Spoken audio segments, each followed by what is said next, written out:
దీర్ఘకాల వ్యాధులకు 20 ఏళ్ల అనుభవం ఉన్న అత్యుత్తమ హోమియోపతి వైద్యం మాస్టర్ హోమియోపతి. ట్రైనింగ్ ఏందో ఫస్ట్ పోస్ట్ ఇక్కడ నాకు మార్కాపూర్ అండి. ఓకే, మార్కాపూర్ అన్న ఒకప్పుడు నల్లమల్ల ఆ బెల్ట్ అంతా ఉంటుంది, దాంతోపాటు రాబరీ గ్యాంగ్ ఎక్కువ ఉంటుంది, డెకాయిట్స్ వాళ్ళందరూ ఉంటారు. అది కంట్రోల్ చేయడానికి ఏం చేస్తారు? ఫస్ట్ మీరు వెళ్ళగానే మీకు ఫస్ట్ ఛాలెంజ్ ఏమొచ్చు? యాక్చువల్గా నేను వెళ్ళేసరికి నక్సలిజం ఆల్మోస్ట్ ఏం లేదు, ఒక ముగ్గురు మిగిలిపోయారు. అది నాట్ బిగ్ డీల్ అసలు. మిగతా ఇష్యూస్ పెద్దగా ఏం లేదు, కానీ అప్పుడు మేజర్ ఇష్యూ ఏంటంటే అప్పుడే వైఎస్ఆర్సీపీ స్టార్టింగ్ స్టేజ్ అన్నట్టు, అంటే ఒక 2 years ఏమవుద్ది. జగన్ గారి ఊపు చాలా ఎక్కువ ఉంటుంది అప్పుడు. అక్కడ ఒక ఇష్యూ ఏమైందంటే కిరణ్ కుమార్ రెడ్డి గారు ఎర్రగొండపాలెంలో మీటింగ్ పెడితే మీటింగ్ మొత్తం హంగామా చేసేస్తారు. ఇప్పుడు నేను వెళ్ళడానికి ఒక 4-5 months 6 months బిఫోర్. సో అది మాకు అప్పుడు టఫెస్ట్ ఛాలెంజ్ అన్నట్టు. అంటే ఏంటంటే ఈ పార్టీలు టఫ్గా ఉంది అప్పుడు. నేను వెళ్ళిన ఒక 3 monthsకే అప్పుడు ఇన్సిడెంట్ మధ్యంతరంగా వెళ్ళిపోతారు అప్పుడు కిరణ్ కుమార్ రెడ్డి గారు. సభలో గొడవ కుర్చీలు పగిలిపోయేది అంతే. సో 3-4 months తర్వాత మళ్ళీ కిరణ్ కుమార్ గారు సార్ షెడ్యూల్ వస్తుంది, మేము వస్తున్నాము, ఈసారి ఏంటంటే 1 full day స్పెండ్ చేస్తా అంటారు అక్కడ సీఎం హోదాలో. సీఎం హోదాలో సార్ ఏంటంటే ఫస్ట్ నా ఏరియాలో మొదలుపెట్టి మార్నింగ్ నైట్ స్టే కూడా నా దగ్గర ఉంటారు. మళ్ళీ ఆ రోజు వేరే ఎండింగ్లో ఈ వైపు మొదలు ఈ వైపు అన్నట్టు. నెక్స్ట్ డే వెళ్ళిపోతారు. సో అప్పుడు మా ఎస్పీ గారు ఆ ఇన్సిడెంట్ ఉంది కదా దృష్టిలో, సార్ అడిగారు అన్నట్టు. సార్ అడిగితే నథింగ్ ఇష్యూ సార్. నాకు అప్పుడు ఏంటంటే I have good Rayalaseema people very nice అంటే చాలా చోట్ల రాయలసీమనే చెప్పలేము, ఎక్కడైనా ప్రజలు చాలా వరకు మంచి వాళ్ళనే ఉంటారు. మనం బట్టే మనం అప్రోచే మోస్ట్ ఇంపార్టెంట్. ఇప్పుడు నేను చాలా చోట్ల చేశాను, రాయలసీమలో చేశాను, ఆంధ్రాలో చేశాను, నా గ్రౌండ్స్ ట్రైనింగ్ విశాఖపట్నంలో అయింది, ఇప్పుడు తెలంగాణలో. ఎక్కడా కూడా పబ్లిక్ మనం సరిగ్గా ఉంటే మనం ఇచ్చిన దానికి 1000 రెట్లు ఇస్తారు వాళ్ళు రిటర్న్గా. నేనేం చేశానంటే అప్పుడు కిరణ్ కుమార్ గారు వస్తున్నారని చెప్పి వాళ్ళు రావడానికి 3 days బిఫోరు మొత్తం వాళ్ళందరినీ పిలిచాను. ఎవరైతే ఆ area mandal leaders, sarpanches అందరినీ పిలిచి ఇది సిచ్యువేషను, నేను ఉండాలనుకుంటే మీరు డిస్టర్బ్ చేయొద్దని చెప్తాను వాళ్ళకి. You believe it or not 3 days అందరు హైదరాబాద్ వెళ్ళిపోయారు. అంటే ఆ రోజు ప్రజలు మనకిచ్చిన గౌరవం అది. అసలు పిన్ డ్రాప్ కూడా ఎక్కడ కాలేదు, అంత పీస్ఫుల్గా అయింది. అంటే అసలు ఒక్కరిని కూడా అరెస్ట్ చేయలేదు, ఎక్కడ కూడా చిన్న డిస్టర్బెన్స్ కూడా లేదు. మా ఎస్పీ సార్ చాలా హ్యాపీ ఫీల్ అయ్యారు. సార్ కూడా అన్నారు గుడ్ చాలా మీకు మంచి ర్యాప్ ఉంది. మాకు first SP sir Raghuram Reddy sir, excellent officer. ఆయన కూడా మీకు చెప్పాను కదా సాంబశివరావు సార్ అని, ఇక సీఎం అలాగే ఆ సొంత అంటే ఏమంటారు బ్రదర్ ఎలా చూసుకుంటారో అలా చూసుకునేవారు sir. I feel so happy. అంటే కెరీర్లో మనకు నేర్చుకోవడానికి అలాంటి ఆఫీసర్స్ ఆయన చాలా నేర్పారు నాకు. నా సబ్ డివిజనే కాకుండా ఎక్కడికైనా వెళ్ళే ముందు అక్కడికి పంపించేవారు, ఏదైనా ట్రైనింగ్ అంటే సెలక్షన్స్ ఉన్నప్పుడు సెలక్షన్స్ పిలిచేవారు, విజిటింగ్స్ ఉన్నప్పుడు విజిటింగ్స్కి ఎలా వెళ్ళాలంటే దగ్గరుండి నేర్పించారు సార్. మేము ఆల్రెడీ ట్రైన్ అయ్యి కొత్తగా వెళ్ళాము, కొత్త వాళ్ళకి ఇంకా ఫుల్ ఫ్లెడ్జ్డ్గా మాకు నేర్పించారు. మేము మొత్తం 5 సబ్ డివిజన్లు అంటే 3 మేమే ఉండేది అక్కడ, మా బ్యాచ్ వాళ్ళు. అందరికీ కూడా ఎవ్రీవన్ సార్ చాలా బాగా చూసుకున్నారు. ఓకే, ఇంకేం ఛాలెంజ్ ఉన్నాయండి అక్కడ? మెయిన్ ఇదే మీరు అన్నారు కదా, దొంగల ఛాలెంజెస్ చాలా ఎక్కువ. డెక్కట్లు ఎక్కువగా అన్ని కూడా నైటే ఎక్కువ జరుగుతుంటాయి.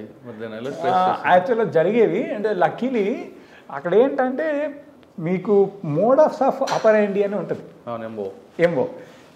ఆ మోడస్ ఆఫ్ ఆపరెండిని బట్టేసి మా వాళ్ళు ఈజీగా ఐడెంటిఫై, మాకు కొంచెం టీం బాగుండేది అక్కడ.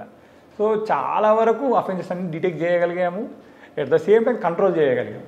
ఈవెన్ కొందరిని పిలిచి కౌన్సిలింగ్ ఇచ్చి అక్కడ ఉండే వాళ్ళు ఉంటే ఈ కొంచెం అంటే మన ఈ ట్రైబ్స్కి సంబంధించిన వాళ్ళు ఉంటారు కొద్దిగా. ఇది ఒకటి నంద్యాల రోడ్లో ఉంటుంది మనకు, ఈ ఖమ్మం కాదు మనకి ఎక్కడ అంటే గిద్దలూరు నుంచి మనకు నంద్యాల వెళ్ళే దారిలో ఏదో ఒక ఊరు ఉంటుంది నోన్ ఫర్ అఫెండర్స్ అన్నట్టు. అక్కడికి వెళ్ళి వాళ్ళకి కౌన్సిలింగ్ ఇచ్చి అంటే చెప్పాం ఇది కాదు ఇది అంటే. అందులో కొందరు వేరే వైపు కూడా వెళ్ళారు, అంటే అదర్ మీన్స్ చూపించగలిగాం మనం. కొంచెం వాళ్ళతో వీళ్ళతో మాట్లాడి వాళ్ళకు సెల్ఫ్ ఎంప్లాయ్మెంట్ వైపు తీసుకెళ్ళినట్టు ప్లాన్ చేసాం. అప్పుడు ఎంతకాలం మంది చూస్తారంటే అక్కడ 1 year చేశాను, సక్సెస్ఫుల్. చాలా హ్యాపీ అనిపించింది అక్కడ చేయడం. Next grounds training 3 months. ఇక్కడ మన ప్రేమవతిపేటలో 45 days ఉన్న తర్వాత వైజాగ్ బేస్లో 45 days. అక్కడ 45 days అయిపోయిన తర్వాత నెక్స్ట్ పోస్టింగ్ వచ్చేసి గుడివాడ. ఓకే సార్, అక్కడ గ్రేహౌండ్స్లో ఇక్కడ ట్రైనింగ్ ప్రేమావతి పాట వేరు, గ్రేహౌండ్స్ టెరైన్ డిఫరెంట్ ఉంటుంది కంప్లీట్లీ. మీరు అక్కడ హడిల్స్ ఉన్నాయా లేదంటే?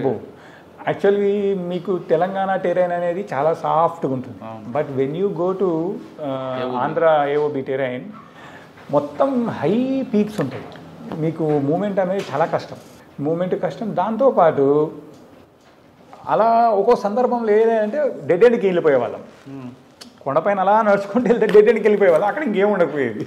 జీపీఎస్ ఒకసారి ట్రాక్ తప్పుతుంది కదా, అప్పుడు ఇంత సిస్టమ్ లేదు. సో మళ్ళీ అలా వెనక్కి వచ్చి అసలు బాగా అలసిపోయే వాళ్ళము. బట్ ఏఓవిలో ఏంటంటే మేము రిటర్న్ వచ్చేటప్పుడు ఈ విలేజెస్ కొన్నిటికి అంటే లాస్ట్ డే వరకు ఎక్స్పోజ్ అవ్వకపోయేది, చివరి రోజు పికప్ చేసుకోవడానికి విలేజెస్లో వచ్చేవాళ్ళం. అప్పుడు విలేజెస్ వాళ్ళతో మాట్లాడేవాళ్ళం. They are very good. మీరు అక్కడ బలిమల ఇన్స్టిట్యూట్కి వెళ్ళారా? అక్కడ వెళ్ళలేదండి. ఏ ప్రాంతం ఎక్కువ తిరిగారు మీరు? ఇప్పుడు మీరు చింతపల్లి, జీకే వీధి, మళ్ళీ పాడేరు, మళ్ళా సాగులు, బూసులు అని ఆ విలేజెస్ ఉన్నాయి ఆడ చుట్టూ ఆ ఏరియా. ఓకే, గ్రేహౌండ్స్ తర్వాత గుడివాడ. గుడివాడలో ఎక్కువ రోజులు ఏం లేదు, 6 months ఉన్నాను. అప్పుడు ఏంటంటే ఈ స్టేట్ డిస్టర్బెన్సెస్ ఎక్కువ ఉన్నాయి. ఆ తర్వాత నేను సిఐడికి వచ్చేసాను హైదరాబాద్. అచ్చా, సిఐడిలో ఎంతకాలం పని చేస్తారు? Just 4 months, hardly 4 or 5 months. ఈ స్టేట్ బ్రేక్ టైంలో. అప్పుడు మ్యారేజ్ అయిందా? లేదు, తర్వాత సిఐడి తర్వాత. సిఐడి తర్వాత ఎక్కడ పోస్టింగ్ ఇచ్చారు? నాకు ఫస్ట్ పోస్టింగ్ ఇక్కడ నర్సంపేట. సిఐడిలోనే మ్యారేజ్ అయింది. కరెక్ట్ మీరు అంది. ఆగస్టులో మ్యారేజ్ అవుద్ది, నవంబర్లో పోస్టింగ్ తీసుకుంటాను. ప్రపోజల్ ఎవరు పంపించారు మీరు? బ్రదర్కి. మళ్ళీ బ్రదరు నేనే తెలిసి వాళ్ళ ద్వారా వాళ్ళ బ్రదర్కి ప్రపోజల్ పంపి ఆల్మోస్ట్ అరేంజ్డ్ మ్యారేజ్ లాగే అయింది. అది నాటే 100% లవ్ మ్యారేజ్ అని చెప్పలేము. లవ్ కమ్ మ్యారేజ్ అంతే, అంటే మన వైపు నుంచి. ఆవిడ విసుక్కోలేదు వన్ సైడ్ లవ్ అని? అంటే తను అడిగినప్పుడు కూడా వాళ్ళ పెద్దవాళ్ళకి అడగమని చెప్పారు. ఓకే సార్, పోస్టింగ్ మ్యారేజ్ అయిన తర్వాత నర్సంపేట. నర్సంపేట అంటే ఇక్కడ వరంగల్ పక్కనే. ఏం ఛాలెంజెస్ వచ్చాయి ఇక్కడ? ఛాలెంజెస్ మెయిన్గా ఏంటంటే ఈ ల్యాండ్ ఎక్కువ గొడవలు. ఏదంటే అక్కడ అటవీ ప్రాంతం, మీకు పోడు భూములు ఉంటాయి చూడండి, అవి కొంచెం గొడవలు ఎక్కువ ఉండేవి అక్కడ. దాంతోపాటు పొలిటికల్ రైవలరీ. మెయిన్ ఏంటంటే అక్కడ కాంగ్రెస్ ఎమ్మెల్యే, ఇక్కడ టీఆర్ఎస్ గవర్నమెంట్ అప్పుడే రావడం, వీళ్ళు ఇంకా అవన్నీ కొంచెం డిఫరెంట్గా ఉండేవి ప్రాబ్లమ్స్ అన్నీ. బట్ అదే చెప్పాను కదా మీకు నేను, వెన్ వీఆర్ మనం ఎప్పుడైతే రైట్ సైడ్ ఉంటామో ఏ ఇష్యూలు అయినా ఆటోమేటిక్గా ప్రాబ్లమ్ సాల్వ్ అవుతాయి. అక్కడ అలా ఎమ్మెల్యే అపోజిషన్ అయినప్పటికీ వీళ్ళు కోఆపరేట్ చేసేవాళ్ళు, వీళ్ళు కోఆపరేట్ చేసేవాళ్ళు. ఎందుకంటే మనం ఎప్పుడు కూడా ఏది రైటో దానికే స్టాండ్ అయ్యేవాళ్ళం. సో ఎవరు కూడా ఎక్కడ అలిగేషన్ చేయడానికి కానీ లేకపోతే మనల్ని ఇబ్బంది పెట్టడానికి కానీ స్కోప్ ఇచ్చేది లేదు అన్నట్టు. నర్సంపేట ఎంతకాలం ఉండి? 3 years ఉన్నాను నేను. అండ్ మోస్ట్ లాంగెస్ట్ టైం నేను పనిచేసింది అక్కడే. అక్కడే చేశాను. చాలా ఉండాలి మీకు మెమరబుల్ కేసులు, డెకాయిట్లు కానీ. డెకాయిట్లు అంటే ఇప్పుడు మర్డర్ ఫర్ గెయిన్ ఒకటి ఉంటుంది నర్సంపేటలో. మర్డర్ ఫర్ గెయిన్లు నేను ఉన్నప్పుడు నర్సంపేటలో పెద్దగా ఏం జరగలేదు మర్డర్స్. అంటే స్టార్టింగ్లోనే నేను బాగా టైట్గా సెట్ చేసుకున్నాను. అంటే గుడివాళ్ళు ఉన్నప్పుడు ఒక మర్డర్ అయింది, అది నా కెరీర్లో జరిగిన ఇంట్రెస్టింగ్ మర్డర్ అదే అన్నట్టు. ఓకే, ఏంటంటే యాక్చువల్ గుడివాళ్ళు ఏమైందంటే మనకు విజయవాడ నుంచి గుడివాడకు వచ్చే దారి ఉంటుంది, రహదారి. ఆ రహదారి పైన ఒక వ్యక్తిని బైక్ పైన వస్తూ ఉంటే అసలు ఒక రకంగా చెప్పాలంటే పీస్ చేసేస్తారు తలని మొత్తం, ఇక్కడ నుంచి ఇలా కొట్టేస్తారు ఇదంతా. నేను హైదరాబాద్లో ఉంటాను, అది జరిగిందని చెప్తారు. వస్తూ సైడ్ యాక్ట్ ఇన్సిడెంట్ అక్కడికే వస్తాం. అక్కడికి వచ్చేసరికి మనకి ఏ క్లూసు ఉండవు అన్నట్టు, ఎందుకు చంపారు అనేది ఏం ఐడియా ఉండదు. తర్వాత మనం ఏంటంటే అది వివిధ మీన్స్లో ఎవరు ప్రాబ్లము అంటే ఎవరు చేసి ఉండొచ్చు ఏంటని అన్నీ చూస్తూ ఉంటాం. బట్ ఏ రకంగా చూసినా అసలు ఏం క్లూ దొరకదు మనకు.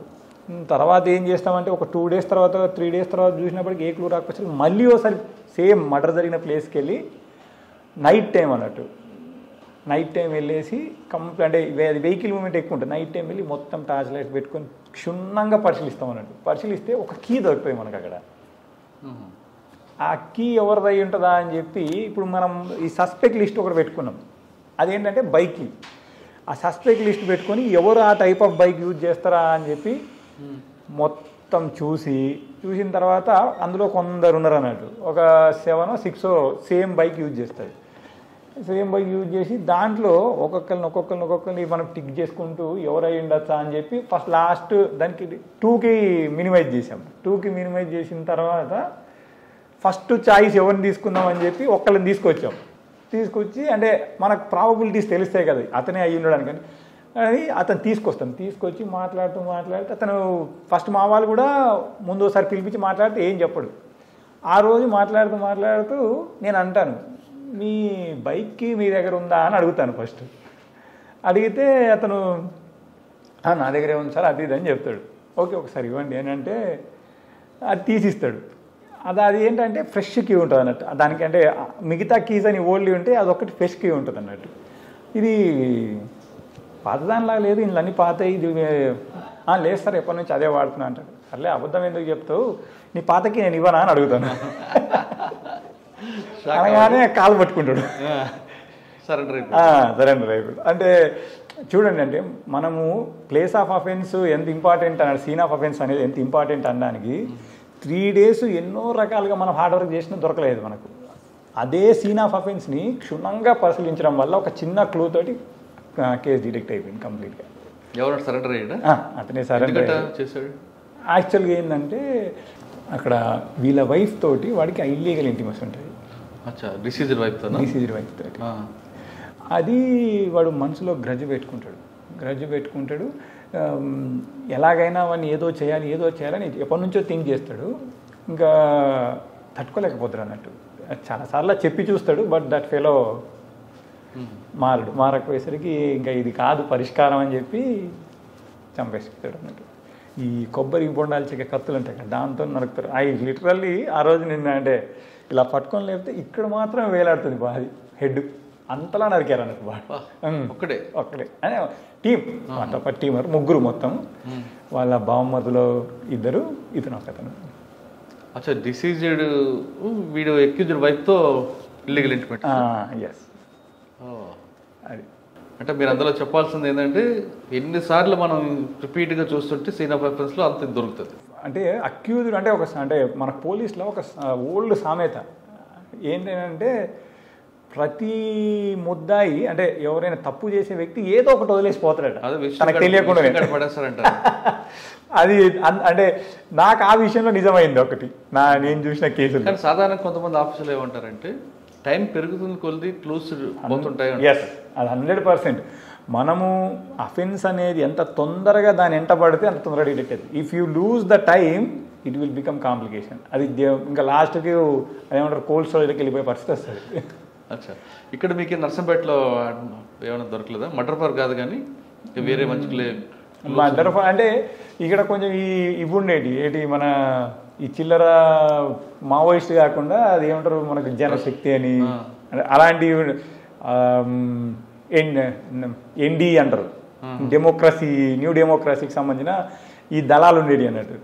ఆడు విక్రమ్ అని ఒకడు ఉంటే ఒకసారి వాడిని పట్టుకొచ్చాము, ఇంకోసారి ఏదో ఈ వెపన్స్ పట్టుకొని ఉన్నారంటే అక్కడ కొందరు డిఫరెంట్ టైప్ వెపన్స్ సీజ్ చేసాము, వాళ్ళని పట్టుకోవడం జరిగింది. కానీ అక్కడ క్రైమ్ నేచర్ ఏదండి నర్సంపేటలో? క్రైమ్ నేచర్ స్పెసిఫిక్ క్రైమ్ ఏమి ఉండదు అక్కడ. పెట్టి కేసులా అంటే ఒకప్పుడు గాంజా ఉండేది, మేము ఉన్నప్పుడు కూడా చాలా చిన్న మొత్తం గాంజా. రెండోది ఏంటంటే మెయిన్గా మేము టార్గెట్ చేసింది అక్కడ ఈ గుడుంబ విపరీతం అన్నట్టు. నర్సంపేట అనేది ఎక్కువ తాండాలు ఉంటాయి, ఈ నెక్కొండ ప్లేస్, ఇక్కడ వచ్చేసి దుగ్గొండి మండలము ప్లేస్, అటు చెన్నరావుపేట అని ఉంటుంది, ఇటు ఖానాపూర్, అవన్నీ ఏంటంటే పాపం ట్రైబల్స్ ఉంటారు, వాళ్ళకి అది గుడ్డా బేడా అనేది దే డోంట్ నో. సో మేము ఉన్నప్పుడు ఏంటంటే ఫస్ట్ నేను మొదలుపెట్టింది అదే. లక్కీలీ నాకు ఎస్ఐస్ సిఐస్ కూడా బాగా సపోర్టివ్గా దొరికారు.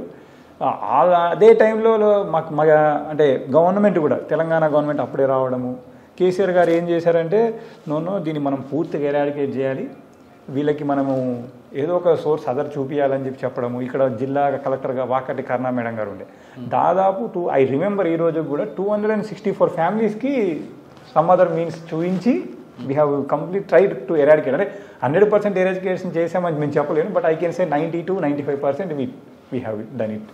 బట్ చాలామంది బెల్లం అమ్మే వాళ్ళని అంటే ఎవరైతే దీనికి ముడి సరుకు అమ్మే వాళ్ళు ఉన్నారో అంటే క్రష్డ్ అని చెప్పొచ్చు రకంగా కేసెస్ పెట్టేసి ఇంకా అమ్మితే మీరు చాలా ఇబ్బంది పడతారు, మీరు ఒకవేళ మీరు నిజంగా కిరాణా షాపులు అంటే కేజీ 2 కేజీలు తీసుకెళ్తారు, కానీ ఈ కేజీలు తీసుకెళ్ళేవాడు కిరాణా ఇంట్లో ఏం చేసుకుంటారు?